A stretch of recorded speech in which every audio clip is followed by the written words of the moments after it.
Hey there, welcome to another tutorial. My name is ARTFX and today I'm going to show you how to make this FM8 bass patch. Let's get to it.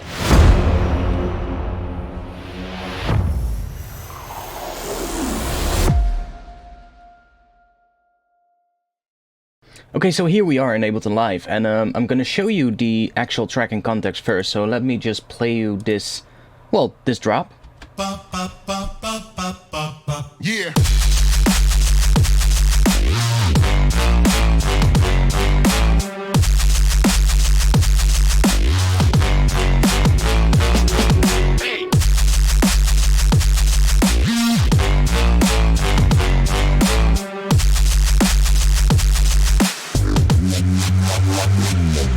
Yeah.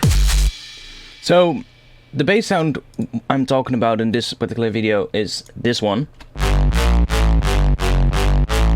And it's layered up with another sample, which is this one.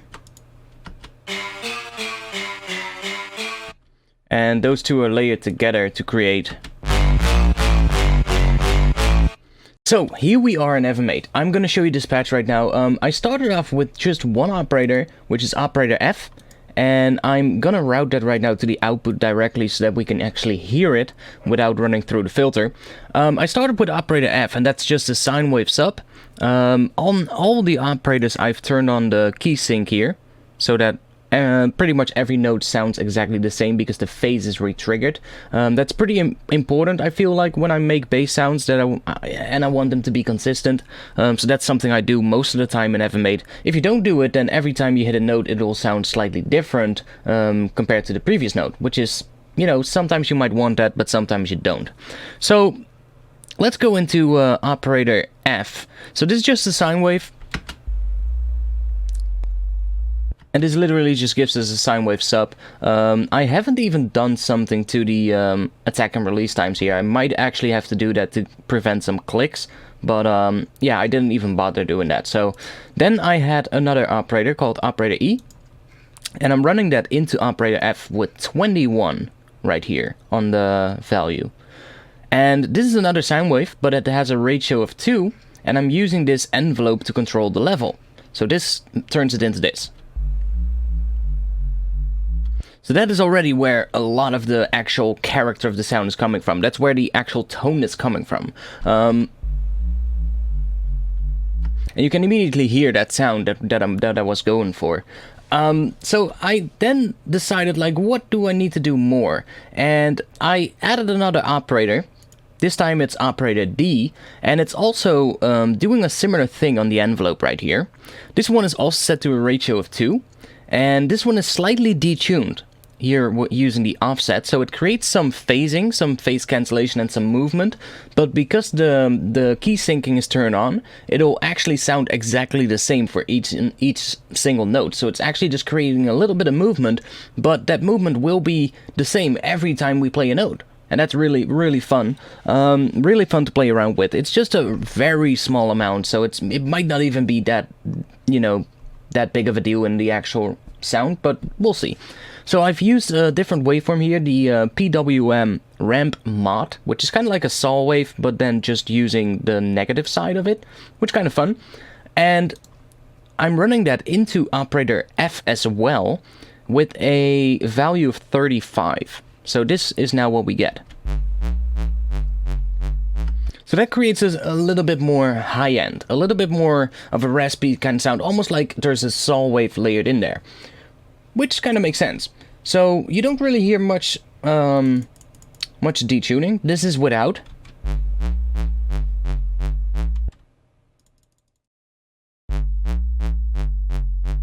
Yeah, it's just very subtle. It's like, I don't even think you hear it a lot, but who cares? I did it. Then I started looking into this, and I also had this, oh yeah, this is something I should talk about as well. If I take the feedback off, so now, right, there was actually some feedback on. This is without the feedback. So it still sounds very low passed, but then if you click and drag right above the operator itself, you can actually create a feedback loop. And I had this on 46. Doesn't really matter, but Let's try and get it on 46, yeah, like that. But you can see like the arrow, how it goes. It kind of goes out of the operator here, and then into a loop, which loops back into the operator itself. So actually it creates a feedback loop. That's why it's called feedback. And what this does, it creates some more high end. It creates high frequencies. If you go too far, it'll create noise. But this way, we now get a much more of an actual raspier kind of a saw wave sound that actually sounds not like a low pass saw wave anymore.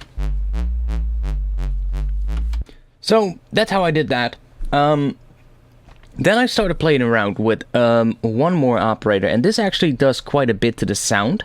What this is another operator, and this one is called Operator C, and this one actually controls several different operators at once. So I'm gonna take the feedback off. It was at 21. Let's try and remember that. But you can see that this operator runs into D, into E, and into F at the same time. So it does a lot to the sound to all of these operators at once. You can see the values right here. It goes with 34 from C into D. It goes from 57. It goes with 57 from C to E, and then with a value of 40 from C to F. Now in FM synthesis, these values are pretty important. Like normally I wouldn't really give you like the values, but in FM synthesis, they are kind of important because they really change the sound a lot. But feel free to play around with these values. Don't take them like as values that you should use. Just play around with it and all do it by ear, because that's what I do as well. I just end up on these values because I work by just listening to the sound. So if I turn this on, this is without, and this is with. So there we have a lot of where the character of the sound is coming from as well. So what we're doing here, this is on a ratio of 3. So it's a little bit higher than the other ones. And I'm using this waveform called third formant. So this is kind of like a vowel-y type waveform, like a formant waveform, which is kind of cool. You have a whole bunch of them in here, because if I go to the 4th, or to the 5th, or to the 2nd, you can hear that the formant of the sound changes. So I was using the third formant, and on this particular waveform I've also inverted the waveform. So right here, this button, if I don't do that, it sounds like this, and this is inverted. Right now it sounds almost identical, but after some distortion you'll clearly hear a difference between the two. So when you're done adding like distortion and stuff like that, always go back into the patch and start inverting some of the operators to see if that actually sounds better, because a lot of times it might actually sound better. So that's it for this one. Also another envelope here that is controlling the level, so you can look at that. Just copy that if you want. It's not really that important how long it is. It's just a matter of, you know, creating a shape like this so that it has some movement. Because if all of the envelopes would look like the one on operator F, we would have a static sound. We would not have any movement. So by using these envelopes that are by default connected to the level here, you can create movement in the sound pretty much without doing anything. You just play a note and it moves on its own. And that's why these envelopes are really important, to set them up in a particular kind of way. So now we have this. I then also created a feedback loop on operator C by a value of 21. And that'll turn it into this. Creates a little bit more high frequencies, which is kind of nice. And that is pretty much it for this entire setup with the operators itself. So the operators are now all set up, and I can turn off the output of the operators, and now I can go into the filter. So we can see that F is routed into Z, which is the filter. So if I now enable that one, we can see what is going on with the routing here. We can see that it goes back into X and then it goes into the output. I'm going to show you guys X in just a little bit, but right now we're going to talk about Z, which is the filter. So let me route that directly to the output so that we can hear it. So here we have two filters. They're currently set in serial setup, so we have filter 1 going into filter 2. The mix here is set to filter 2, so that we only hear the output of filter 2, which also gives us the output of filter 1, but that is just because they're set up in serial. If they would be set up in, or in series, however you want to call it, if they would be set up in parallel, then you can use the mix right here to blend how much you hear of filter 1 and how much you hear of filter 2. But right now we're using them in series, so it's just all the way to the filter 2, to the mix 2 side. So we hear just filter 2. Now here is how you set the filters up. We can see that both of the mode buttons right here are set to 0, which means that we get basically just 2 low pass filters. I'm using the cutoff here set at 39. Just play around with that. Kind of depends on what pitch note you're gonna play. If you play a higher pitch, you probably want to bring the cutoff up a little bit more. If you play a lower pitch, then you probably want to bring the cutoff down a little bit. No resonance on the first filter, but on the second filter I am using some resonance. So that gives us a little bit of a, yeah, it just gives us some more, I don't know, some more drive, some more distortion slightly.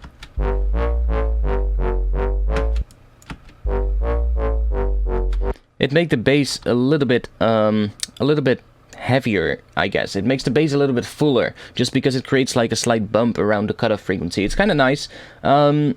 That's pretty much it here. I'm using the amount here on the envelope, so this is set to 71, and that is the amount from this envelope right here. And this envelope is connected to the filter cutoff. So you can see I again created like a shape like that, so that every time we trigger a note, we get a short attack that the filter opens, and then we get a long decay where the filter closes back down again, and that's what you can hear. So this is for the filter.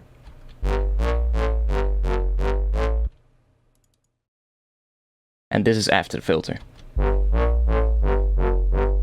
So you can hear we're getting some low pass filtering now.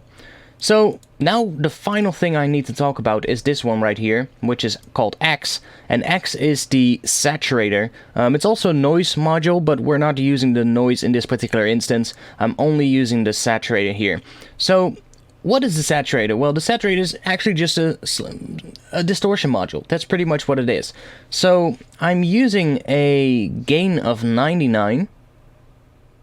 Don't know if 100 or 99 would actually make a difference, but let's just keep it at 99. And I've brought the level down to 83. Now what that is going to do, bringing that level down, you're actually going to limit the waveform. So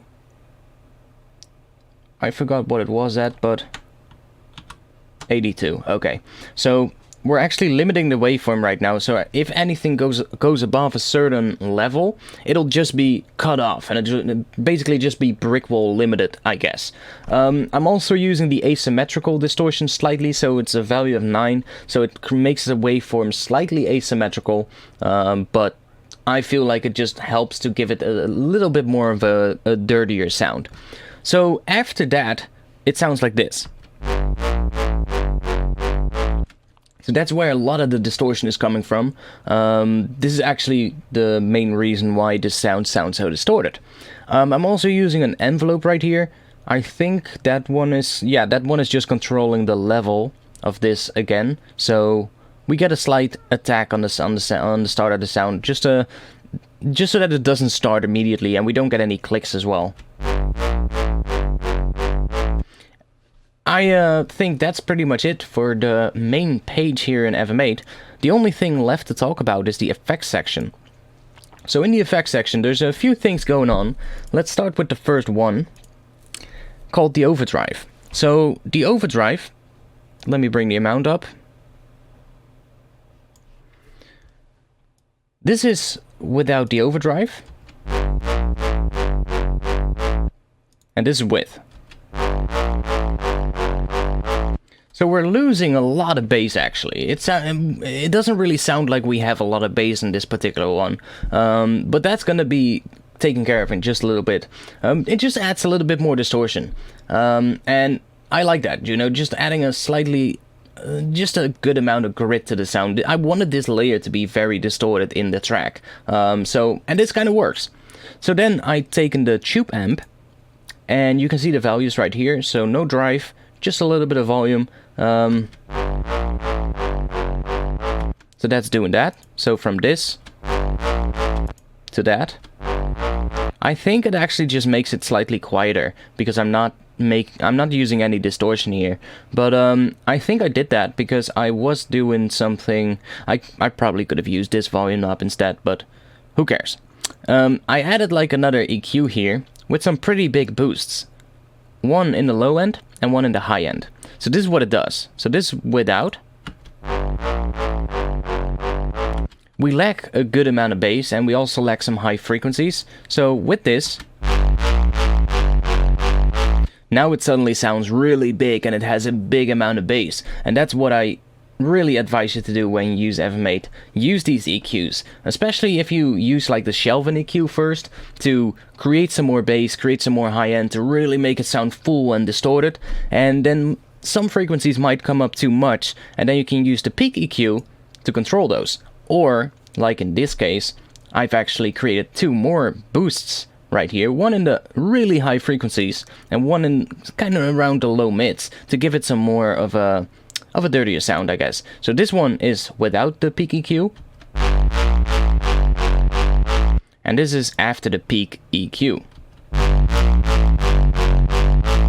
It almost sounds a little bit muddy right now, but this is actually what we are going for in this particular sound.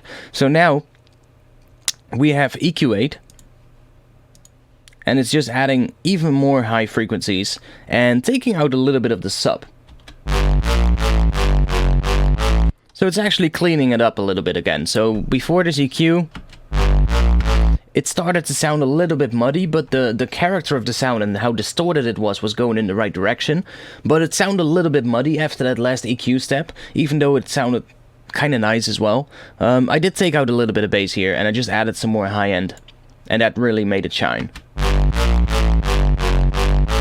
So then, a final distortion. This is Isotope Trash. And I'm using some tape saturation on the low end here. Pretty low in the mix, as you can see, about 25%.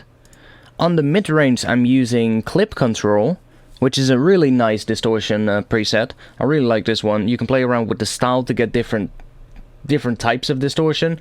And also really low in the mix, about 35%. And then on the high frequencies I have Push-Pull, which is another preset from the Saturate category. On this one I also created a little wave shape to even shape it a bit more. And this one is again pretty low in the mix, about 30%, something like that. So that's what I'm doing here. I don't think there's any more going on. No, there's nothing else going on in here. Nothing else. So that's it. That's it for this sound. So that's how I turned that really simple sine wave sound at the start into this. It sounds pretty heavy right now, but I mean, you're hearing it in solo. The whole drop is pretty heavy, so it needs to be very loud, otherwise it doesn't come through in the mix. And then it's layered with this other sound, so I'll quickly show you this sound as well. This one is really simple, because this one is actually just a sample. Let me see if I can play you the sample. Okay, C3. That is the sample that I'm playing, that I've put into a sampler, and I'm playing a little melody with it that follows the same notes as the bass. And it just creates this.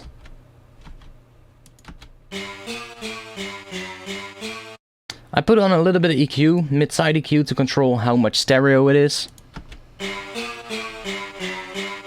And I also gave a boost in the mids, in the mid frequencies of the mid channel. So that's a little bit confusing, but you have the sides and the mid channel. And then I didn't want it to become more stereo, but I wanted to be a little bit more upfront in the center of the mix. So I kind of gave it a little bit of a boost in the mid frequencies there.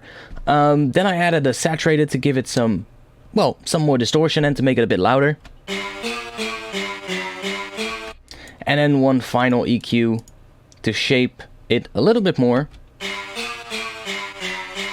And this is especially important when you layer it with the actual bass, because the bass has a lot of low frequencies. You don't want to have too much there, and I found out when I didn't have this EQ, it sounded a bit too muddy, so I just removed some of those frequencies in this sound. This sound is also delayed right here on the track itself. It is delayed with 79 milliseconds, and therefore this layer comes slightly after the bass layer. They're still layered on top of each other, and the difference is pretty small, but it creates this slightly off feeling on this particular ethnic guitar sounding layer. It's a really cool effect. So that's it. That's how I made this bass sound. I'll show you one more time what this sounds like. It sounds like this.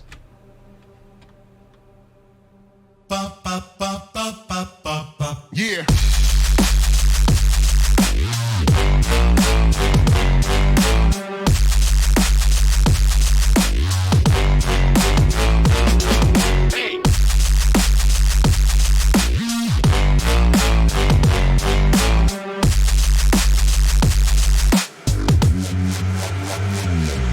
Yeah.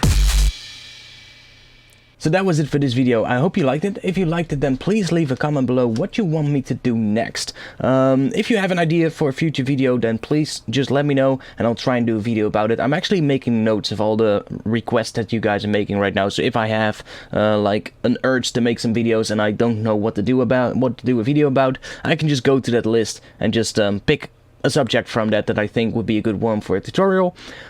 If you haven't subscribed to this channel yet, then please help me out get to 100,000 subscribers.